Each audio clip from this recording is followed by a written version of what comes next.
Are you wondering how to improve your sales skills? Maybe you're falling short or you just want to keep getting better. Today, I'm going to let you know the skills you need in 2022 to be successful for sales. Transactional versus high-touch sales, meeting the customer with true curiosity and service, are very different things. So I believe that the highest level of sales is this high-touch concept, not transactional. And you need to do 6 things to get yourself into that space where you're not just an order taker or grinding through the ring, but delivering your customer some value. 6 points that I cover here are the standard of how you approach the customer. You can not neglect these transactional skills that everyone learns, which are always be closing, do the calls, you got to hit your numbers. All of these things that are kind of the foundational stuff, they still are there. But this is the mindset that will allow you to take those transactional behaviors and turn them into something far greater. Number 1, judge your customer. Now that may seem crazy, right? Judge my customer. We do this because that is the way that we approach the world. Our left side brain is our way of interacting with the world around us. It requires for our survival that we judge things quickly, that we see the threats, that we see the opportunities in a very concrete manner. That is the function of that part of your brain. But then once you have judged them, you need to let that drop. That's step number 2. And I'll give you an example of this. I was the manager of a golf clothing line, and I had a team of people that were handling all the customer service. But when things got really bad, it came to me. And I ended up getting on the phone with Pebble Beach. Pebble Beach, if anybody knows golf, is a very important account. I wanted them to be happy, and they were not. We had delivered a product to them that was inferior. It was not done right. We had done the logo wrong, and it was for a tournament, and they were irate. They called me.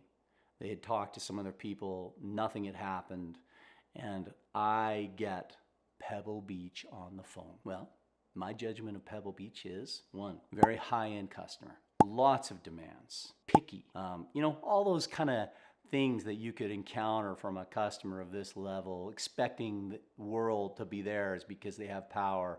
All of these things, I was thinking, this is what I'm going to be facing, so how do I approach this, right? With all those negative judgments of what I could encounter, and I knew this person was already mad, I went in and then I let my judgment drop. And in letting it drop, recognizing these are my biases of how I see this person, now I need to be curious because I guarantee that they had biases. I knew that they did because we had failed them in some way and they were upset. So they were going to come to me in a space of judgment. By letting myself move through the process of judging them and then letting go, I was able to meet them without defense. And this person in our conversation immediately just unleashed on me a barrage of just really, really hard things to hear about how we were doing and about my capacity as a leader in this company and how poorly we'd served this important client of ours. And I listened and listened, and they went on and on about the stupidity of everything. And I had been intimately involved in the process of putting this logo on, and I actually knew where the breakdown of communication had happened in the development of the logo once I started listening to this person and what had happened to how we'd placed their logo on the shirts that we were selling them. But I didn't get into it. I wasn't there to fight. I was there to listen. I was there to affirm. I was there to let this person know, I understand your frustration. I understand that you're mad. I understand that we have failed you. And I let them go, and then finally, at one point, this person just kept going and started attacking me personally. And so I just paused. I said, hey, let's not get into a personal attack. Let's see if we can solve this. Give me a chance. I would ask that you just give me a chance. I've heard what you said. Now let me restate, and this is the 3rd step. I said, let me restate to you your needs and what you're hoping to have happen here so that I know that I understand you. And so I restated. I said, you got these shirts, you bought them from us. We delivered them. You have a tournament tomorrow, and you're expecting these shirts to be able to be given to your guests at this tournament, and they do not meet your standards.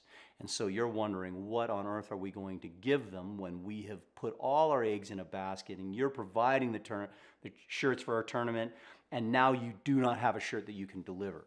And so you must be feeling extremely anxious and frustrated because you're feeling like you're failing your people and you have relied on us and we haven't delivered. Is that correct? And they were like, yes, that's exactly it. And as they recognized it, and I said, yeah, I can understand, and I could feel their pain, the anger diminished. Their lack of ability to get affirmation for their frustration to that point from my staff had got them into a state of frenzy that just, was overwhelming for most people. But I had met them with judgment, curiosity, and now in restating their needs, and I didn't get it right the first time. I actually had to restate it like 2 or 3 times before I got it exactly right. But the moment I got it right, the whole tenor of the conversation changed. From toxic, violent, angry, like there's no solution, you guys are ruined, we're gonna take you out, all this stuff, to, well, how can we make this work for you? And that moved me to step 4. Act in their best interest, regardless of what you are selling. Now, I said to them, are there shirts that, you have right now that you would rather, embroider? I can do this for you. I can get them done. I can deliver them to you. I will do it. I don't care what it is. I want to make sure that you win here and you have something for your people. And they, in that process, in realizing I was willing to forego all of my interest to make sure that they succeeded, reordered all of the shirts that we had screwed up, and we got them on those machines and we started running the logos with the right colors in the way that they wanted. And it just kind of changed everything, because they knew it was going to deliver. And then I bonused them the shirts that we had messed up. I said, I know these logos don't match you, but match your standards of what you wanted, but it still does look good.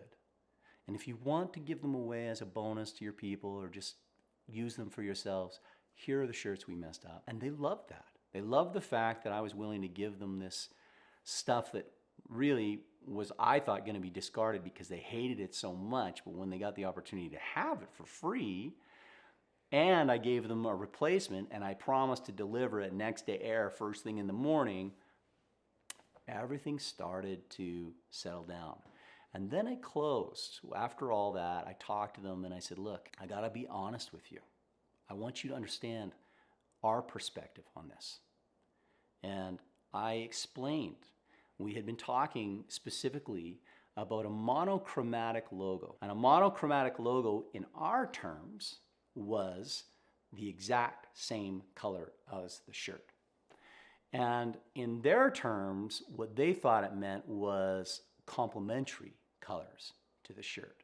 So real breakdown there. And so they had asked us to run monochromatic logos, and we had not clearly understood that our definitions of what that was as a client and as the provider were not the same. In the process of this honest discussion, I was not blaming them, right? But I was saying, hey, I think we had a breakdown in communication.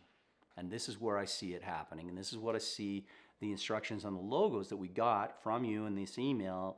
And we ran them to the best of our ability, thinking we had it right. And I apologize that I didn't clarify that on the front end, because that's a mistake that I'll never make again. And I appreciate you, being willing to come back to us and do this. And I was able to deliver these products to the customer the next morning.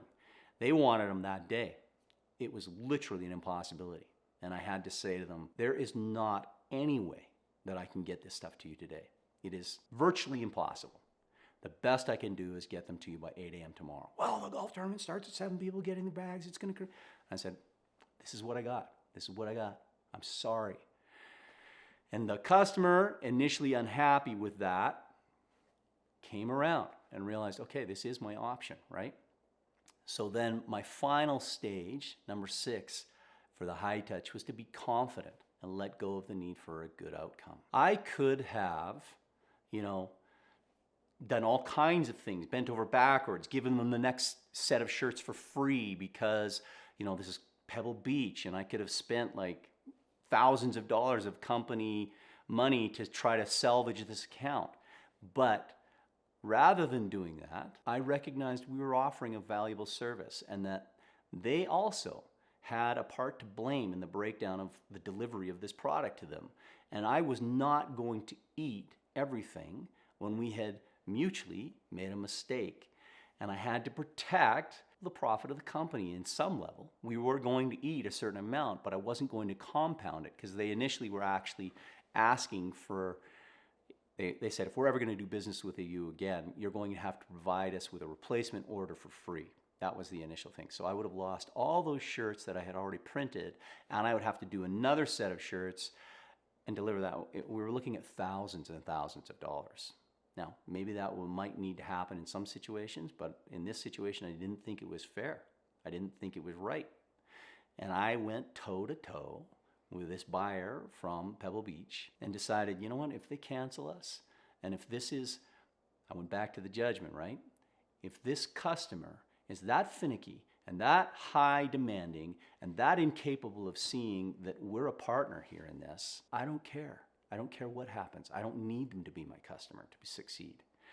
And with that confidence in talking to them, I did not get angry or anything at all. I just kind of was confident about the fact that, hey, I'm going to provide this for you.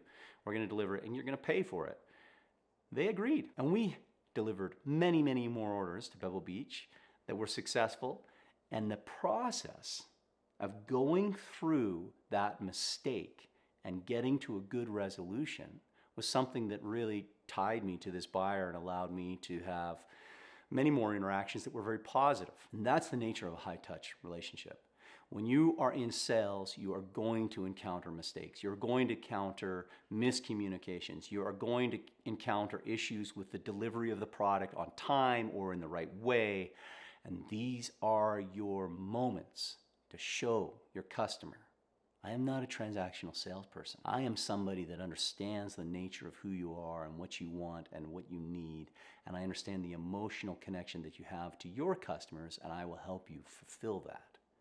And that is really the essence of high touch, is really getting into beyond the transaction of the product that you're buying to the emotional connection that this person has to what you're providing to them and how it will benefit them and make their lives better. And if you can truly understand that by approaching your customer in a way that is calm, collected, and strong in the face of a mistake, doesn't diminish you and it doesn't diminish them, well, that's a high-touch sale. You got a customer that now values you not as a salesperson just taking an order, but as a consultant, as someone that will meet them where they're at, hear what they have to say, provide them with options, make adjustments if there's mistakes, be a part of their team. That's high-touch sales. You want to increase your sales?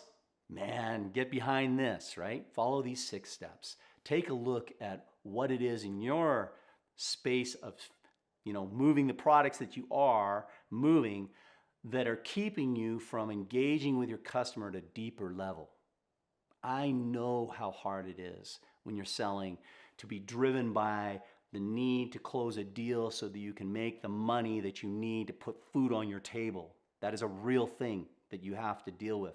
But when you can let go of the need for an outcome of that closed sale with your product so you get your commission and you win, and think more about what they need for their win, that's the process here that we're going through. Your sales will increase. You will improve. Your customers will be more loyal. You'll get a deeper understanding of what really these people want and need, and that will help you in every aspect of your life in the sales that you're doing with all your other customers. Try these 6 steps. See if they work for you. Tell me if there's things that you do that you're performing and doing in your sales process that you think makes you more successful than just transactional processes and procedures that you follow. How do you make it work? I'd love to know. Now, stick around because I got another video coming up on how I made fear my friend. And if you're facing sales like this, fear might be a piece of it. Letting go of those outcomes, it can be a fearful thing.